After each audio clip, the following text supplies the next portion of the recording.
The stage was set for an electrifying evening as two towering figures of contemporary culture, Joel Osteen, the charismatic pastor of Lakewood Church, and Elon Musk, the tech visionary and billionaire entrepreneur, sat across from each other to debate the timeless and weighty subject of God. While Osteen championed a message of unwavering faith in a loving, omnipotent deity, Musk brought his trademark skepticism, logic, and scientific worldview to the discussion. What followed was an impassioned clash of ideas, with both men vying to convince an audience of millions. Joel Osteen opened the debate with his signature optimism, presenting his belief in a personal, benevolent God who guides humanity toward a higher purpose. "I see God's hand in everything around us," he began, his smooth Texan drawl filling the auditorium. "The beauty of creation, the intricate design of the human body, the longing in our hearts for love and meaning, all of this points to a creator. God is not distant or uninvolved. He is present in every aspect of our lives." Osteen drew upon scripture and personal anecdotes, emphasizing the transformative power of faith. He spoke of individuals who had overcome addiction, poverty, and despair through their belief in God. "Elon," Osteen said with a warm smile, "the human spirit craves connection with something greater than itself. Science and technology can't answer the deeper questions of life. Why are we here?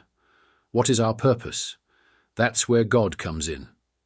The audience, made up of believers and skeptics alike, erupted into applause. But Musk was unfazed, leaning forward with a wry smile, ready to offer his counter-argument. Musk began his rebuttal with characteristic bluntness. "I appreciate your passion, Joel," he said, "but belief in God isn't evidence of his existence. As a scientist and engineer, I rely on evidence, not faith, to understand the universe.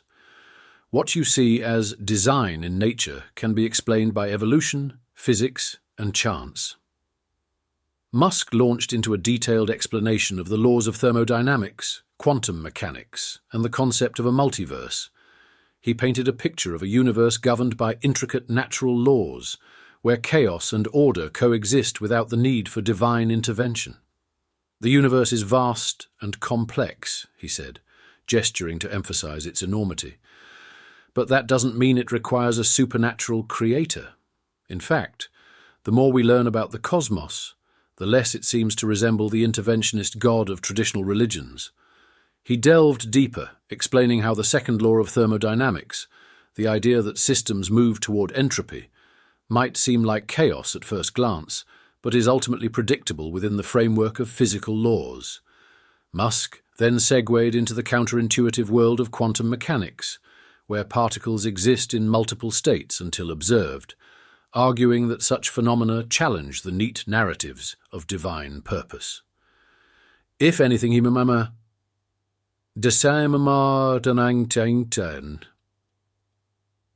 universe appears indifferent. It operates on principles that we're still trying to decode, but nowhere do we find evidence of a sentient being orchestrating outcomes. Pivoting, Musk turned his attention to one of theology's most enduring questions, the problem of evil. His tone sharpened as he pressed Osteen. "If God is all-loving and all-powerful, why is there so much suffering in the world? Wars, diseases, natural disasters. Are these part of some divine plan? And if they are, how can we call that plan good? A child dying from cancer isn't a test of faith. It's a tragedy, plain and simple." The room buzzed with tension as Musk's pointed questions hung in the air. His words resonated with the skeptics in the audience, many nodding in agreement.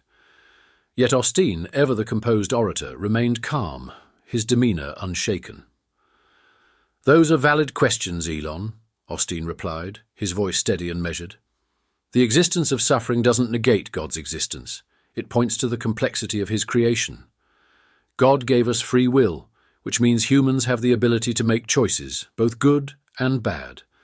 Free will is what allows us to love, create, and grow, but it also means we're capable of harm. As for natural disasters and diseases, these are part of living in an imperfect world.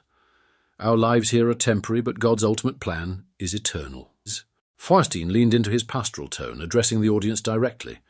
"But even in suffering, God offers hope. He can bring good out of the darkest circumstances. I've seen it time and time again. People who faced unimaginable pain find strength and purpose through their faith. A mother who loses her child finds the courage to help other grieving parents.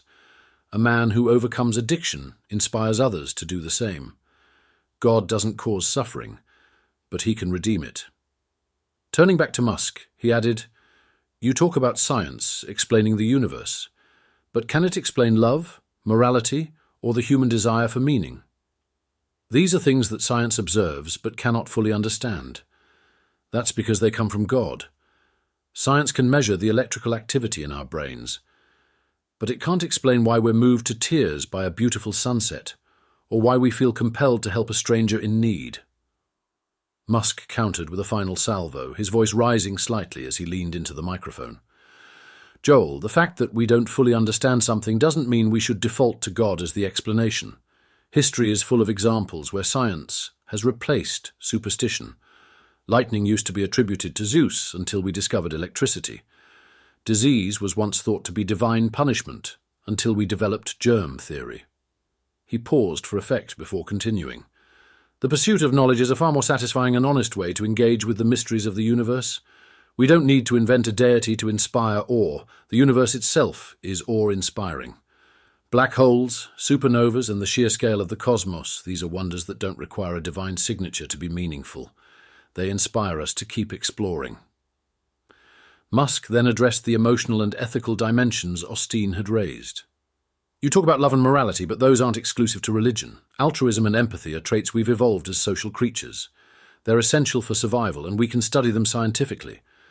As for meaning, that's something we create for ourselves. We don't need an external source to dictate it." Musk ended with a challenge. "Why settle for ancient answers when we can seek new ones? Why not embrace the unknown instead of explaining it away with faith? Every question we answer through science reveals 10 more mysteries. Mysteries we should approach with curiosity, not dogma." The debate concluded with no clear winner. Osteen and Musk shook hands, acknowledging their mutual respect despite their profound differences.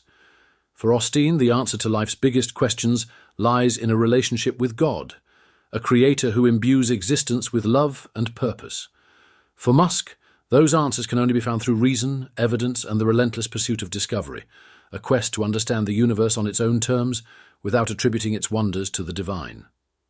The audience, representing a spectrum of beliefs, was left to ponder where they stood.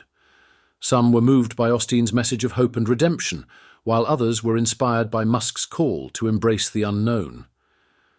In the end, the debate between Joel Osteen and Elon Musk was less about who was right, and more about the enduring tension between faith and reason, a tension that continues to shape the human experience.